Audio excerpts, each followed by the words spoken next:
Ahead of the Alamo Bowl, Deion Sanders and athletic director Rick George told us that Shedeur Sanders and Travis Hunter have secured the highest disability insurance for college football players ever. Let's talk about some of those players that they probably have topped and what this means for Colorado in the Alamo Bowl, what this means for college football, and frankly, how much fun it's going to be if this becomes normal. What's up, kinfolk? It's RJ Young. I am not on a step mill. If this is your first time watching the #1 college football show, please subscribe to the channel and ring the bell. Like this video because you don't want to miss any of the segments that we upload here. Happy Boxing Day. Happy Kwanzaa. However it is you get down. If you're just watching movies and you're not at work, I'm glad to spend some time here with you talking about college football, which is what we do 24/7, 365 days a year. But the thing that I want to focus our time on right now is this really cool, I think, trend that Coach Prime could be starting for high-profile football players playing in games that aren't for championships in December. One of the unintended consequences of college football in this day and age and the money getting so long, particularly in the NFL, is that we've seen more players who might have designs on getting drafted in the first round next April decide to opt out of playing in bowl games and just declare for the NFL draft to save themselves from the possibility of injury, because that can really, impact your draft stock. I think that goes without saying. Carson Beck suffering an elbow injury that needs surgery is probably going to impact his 2025 NFL draft stock if he chooses to enter. He's still got a year of eligibility. He could probably return to Georgia or go elsewhere. We also saw this with Jalen Smith at Notre Dame, blew out his knee. Cowboys still selected him because he's one of the great, I think, linebackers in the sport at the time, since washed out. But you get my point here. Then to find out that Travis Hunter and Shedeur Sanders were going to play was very cool, right? Because Prime got out in front of that really early. And he said, everybody on this football team is playing in the bowl game.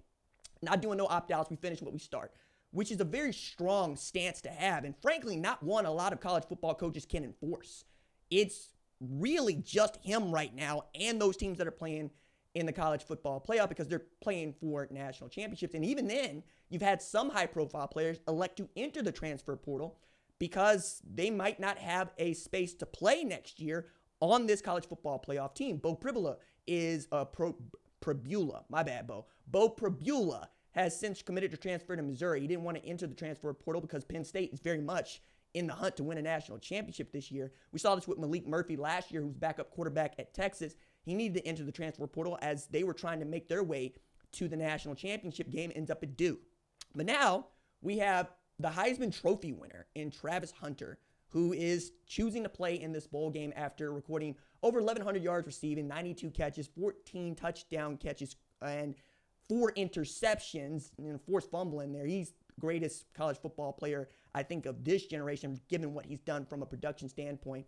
We can make an argument about the Biletnikoff. We can make an argument about being snubbed for the Thorpe, but he was cleaning up. And to get him see him play one last time in college football, I think is going to be appointment television for a lot of folks. And I expect Shedeur Sanders to spend most of his time throwing that dude the ball, because Shedeur is going to leave Colorado with a single-season passing record after putting together one of the best and most prolific seasons by a Power 4 passer this season. It's really him and Cam Ward that we're talking about going back and forth in as far as the NFL draft. And frankly, guys, like, I got to do this round table where we're asking these questions about it. Should Cam Ward be ahead of Shedeur Sanders or vice versa when we're talking about who should get drafted #1? I'm going to tell it to you like this.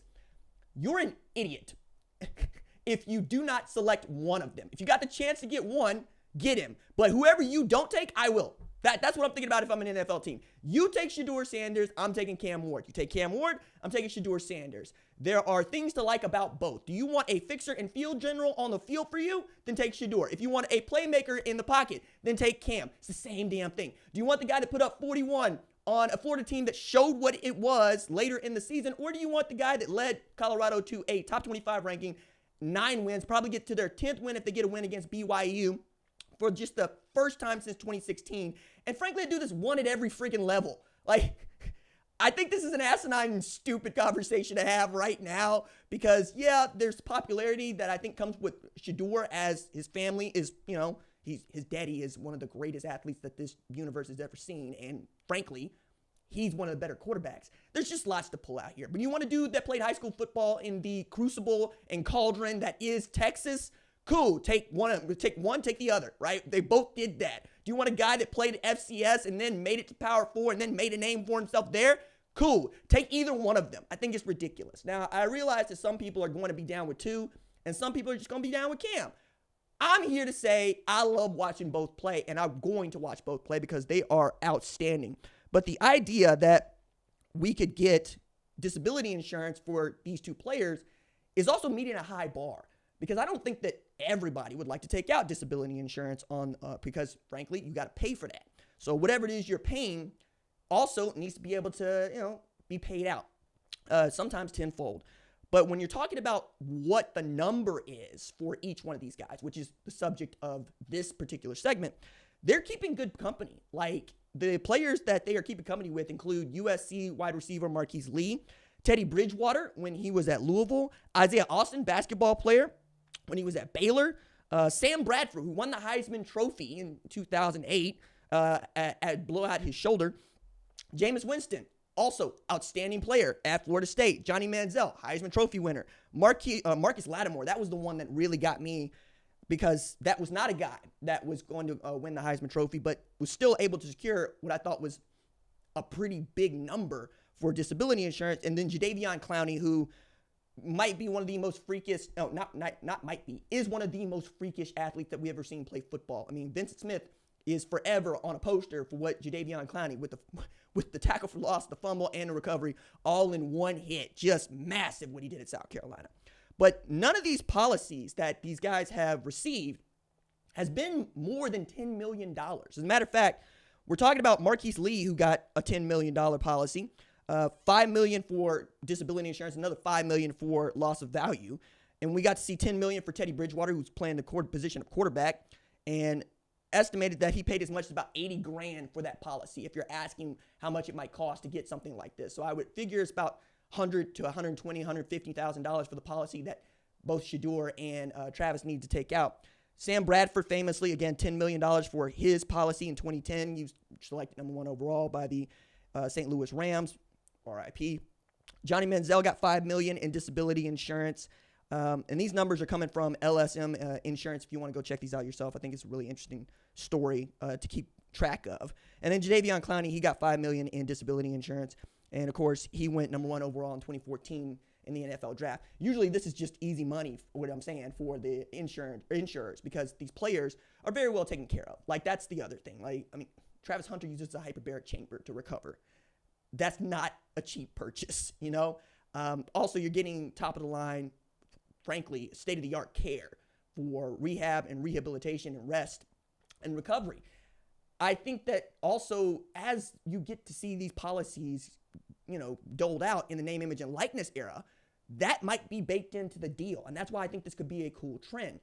This could be an unintended and cool consequence of name, image, and likeness. Maybe as a part of this, the university or not university, but the university controlled collective could pay for disability insurance to help you get to the bowl game that they want you to play in that ain't necessarily for a national championship. I think that's very cool. I think playing like the Liberty Bowl, for instance, with Arkansas, Texas Tech might be a great example of a bowl game like that, because it's on par with the Alamo Bowl and the Holiday Bowl, so forth, so on, to ensure that we really get the most competitive game and that we're putting out the best team. And that last game you play is the one that we talk about most going into the offseason, especially if you've got a new quarterback that we're just seeing for the first time, or new players that we're just seeing for the first time after getting these really important 15 bowl practices. Very excited to see if this trend picks up. And frankly, if you got it, why not go get it?